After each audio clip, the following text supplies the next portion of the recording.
YouTube, welcome back to Assetto Corsa and this Assetto Corsa extra video. And today what I'm going to do is I just want to see for myself what happens if I try and take this Nissan GTR out on the Nürburgring Nordschleife. Now this is version 1.2.3, so there has been another update to Assetto Corsa, but when this comes out it'll probably be a few days old. So let's have a look at literally what happens. I'm actually really interested to see if this car actually can do anything. So here we go. Oh, okay. First of all, that's not the view I want. So what I'll do is I think I'll do 2 laps. Yeah, I'll do 2 laps. One, I'll take it easy, just figure out what's going on, and then for the second lap I'll try and actually see if I can set a really good lap time or anything like that. Just gotta get used to the car and see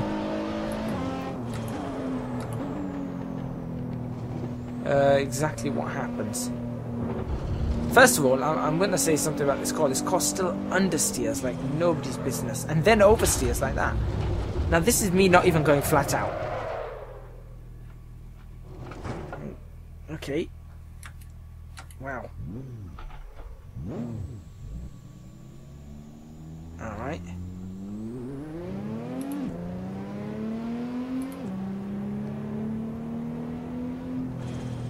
Here we go. Alright, let's see what happens. Let's go a bit flat here. Take a bit of going flat here, no problems.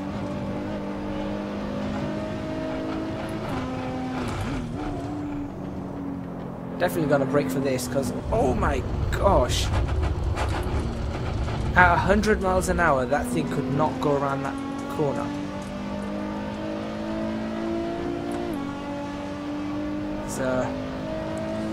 It's a strange car. It's a very strange car.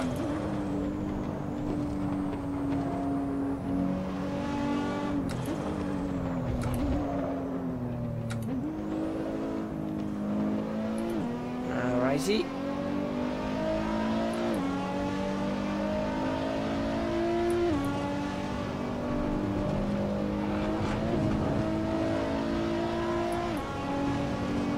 Let's go up this hill and really slam on the brakes here. Because, yep, it's going to do exactly what I thought it was going to do. Alright. How I'm going to get a proper lap out of this, I have no idea.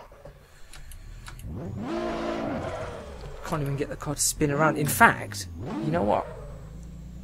Let's do that straight away. There we go.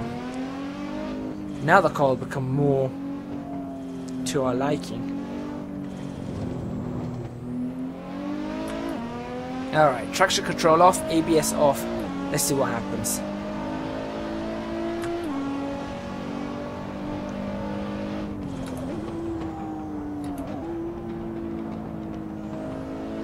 Alright.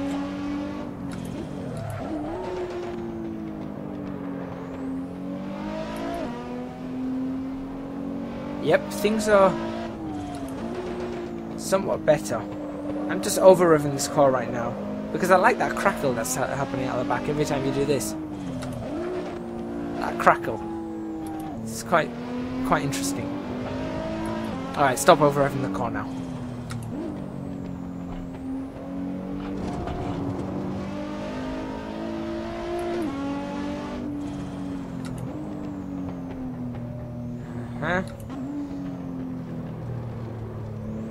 Yeah, now the car's somewhat drivable. No traction control on, no ABS. I haven't really fiddled with any of the settings, so I know that there's... Oh, okay. I know that there's some settings that we can fiddle with that would probably help, especially the camber and the toe of the car. It's just... It'd really help it on turning. I haven't got my lights on. I'm going to switch my lights on as well.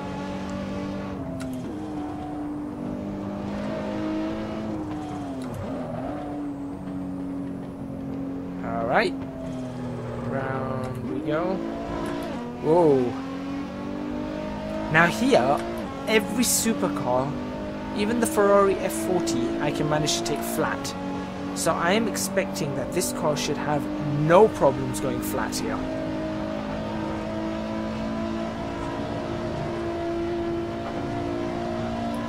It's not bad.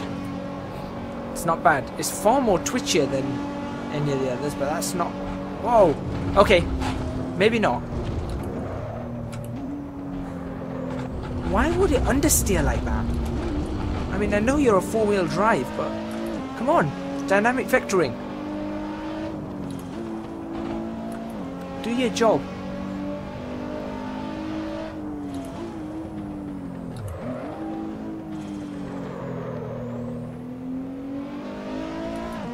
I might switch ABS back on actually, but really I can... Yeah, I don't know. I don't think I need to switch ABS back on. Here we go. Running down there, but it's not staying on it. I do like that little red line in the middle of the steering wheel. I want to put that on my G27 actually. I like that. I always have.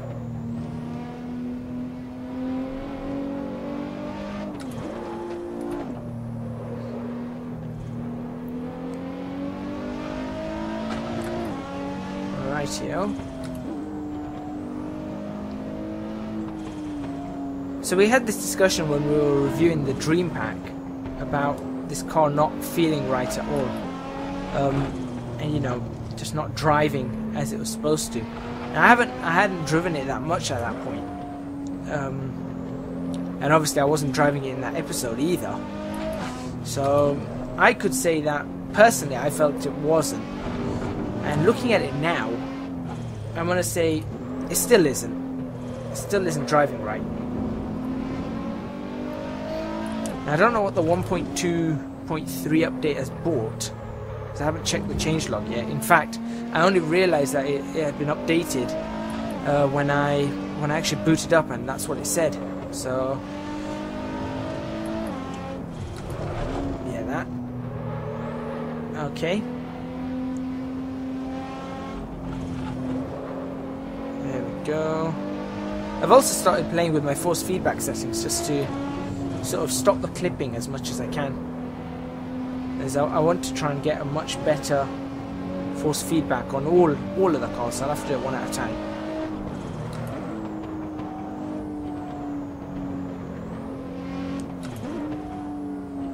There we go. Strong force feedback. I mean, the thing is, with this car, there are quite a few things right with it, but it's just there are some big things wrong with it as well. That sun looks absolutely beautiful, it does.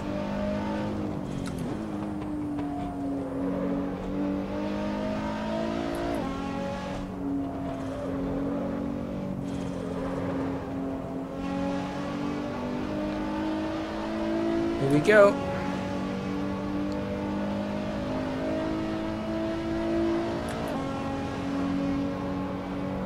Very nice. Let's have a quick peek outside.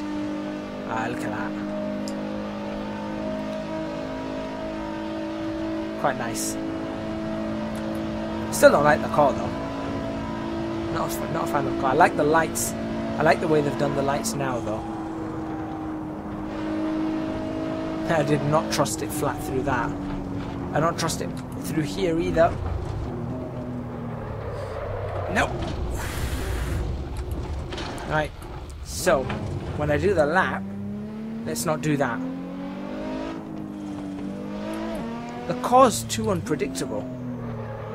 Here we go. Yeah, the car is just far too unpredictable. It doesn't brake as it should. It doesn't accelerate as it should. It doesn't. It most certainly does not turn as it should.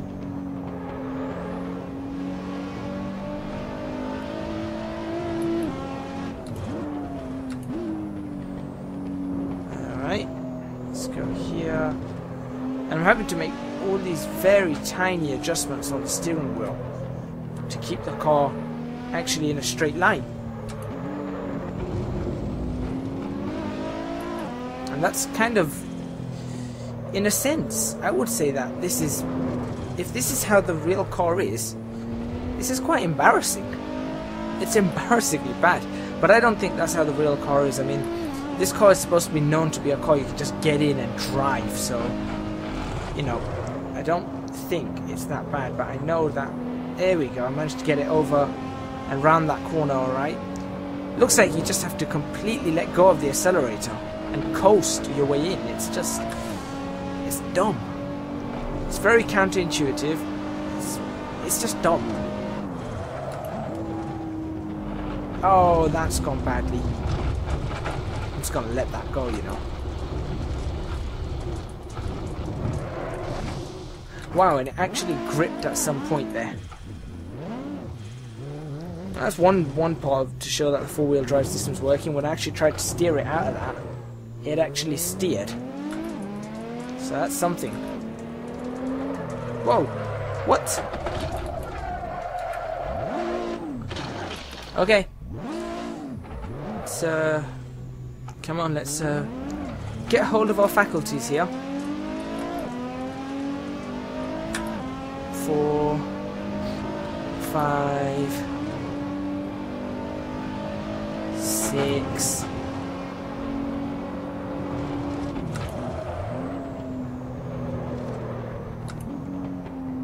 That kind of counter steer going through there. Oh my word! Actually, resorting to pressing the clutch here to kill the revs and get a hold of the car. It's quite dumb. I keep saying that now.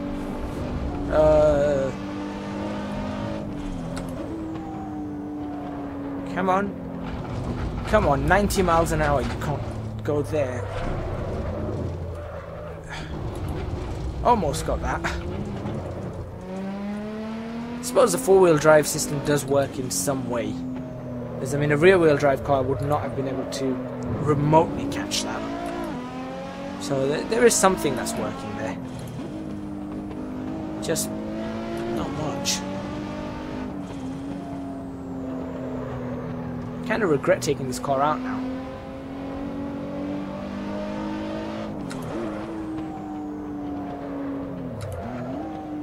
I wonder what it's like when all the assists are on though. That's something I'm curious about. When all the stability control and traction control and ABS and all of that stuff is on, automatic throttle, because I'm sure this car has all those features built into it. So if you had them on, I wonder if the car would perform quite differently. Something tells me it may. That's an interesting theory right there.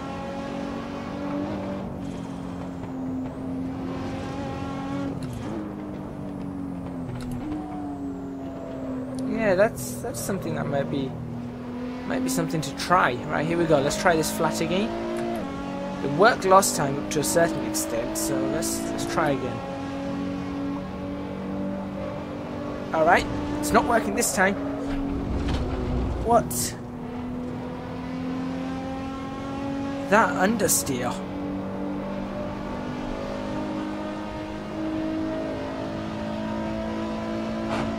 Alright, so here it didn't work, so here I really need to let go and then back on. And then on the brakes, down to 4th as I always do. 100 miles an hour, which you didn't like. That's crazy. I know many other cars that I can take that at around 100 miles an hour. Older cars, supercars, but I can't take this one round at that kind of speed. It's like with this car, it doesn't like to actually be driven. That's the thing with this car. Or should I'm going to correct it. I'm going to say this car in Assetto Corsa right now. That's what I'm going to say. Because apparently the real car, or the real version of this, I was looking at reviews, is an absolute charm. In the sense that it's in the sense of the car that it's designed to be.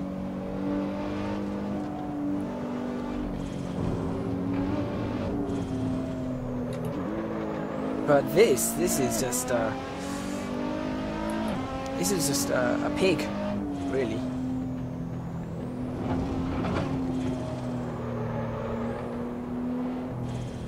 I mean, when I'm doing all these tiny corrections, it's not that I'm doing the tiny corrections because I'm going fast, because I'm not actually going that fast.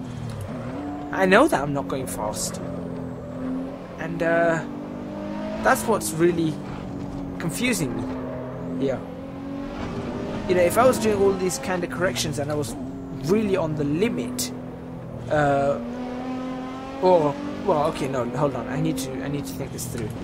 Okay, yeah, I am on the limit of the car, or so it feels like I'm on the limit of the car, when I shouldn't be on the limit of the car, because the car's limit should be much further up. So that's what it is. So I'm making all these corrections because I'm on the limit of a car that I shouldn't be on the limit of. Yeah, that makes more sense. And if that's confusing, think about how I'm feeling right now driving this.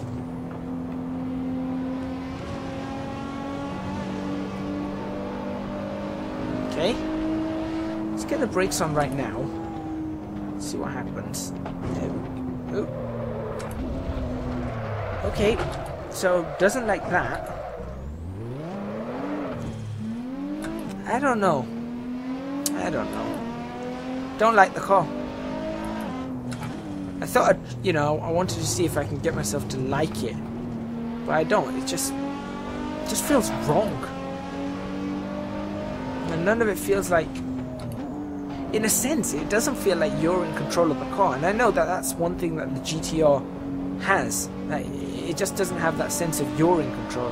It feels like that everything you do is going through a computer that's double checking it. In this case, it looks like the computer's out to, not give you a very fast lap time. It's just out to crash. Something's wrong with its logic. Someone get the programmers on. Let's get those programmers in there and start redefining the logic of the computer. Whatever language it's written in.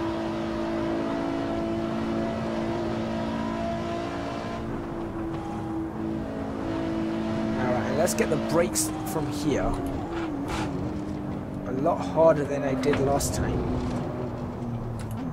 Even then it just wasn't that good. There you go. It's a couple of laps around the Nürburgring. Very, very difficult. Very difficult laps around the Nürburgring. So, yeah, there we go. There you have it. Still can't stand the car, unfortunately. Probably give it a go again in the future. But for now, it is what it is, and it's not a car I recommend driving, unfortunately. Thank you very much for watching, and I'll see you in the next normal Assetto Corsa video.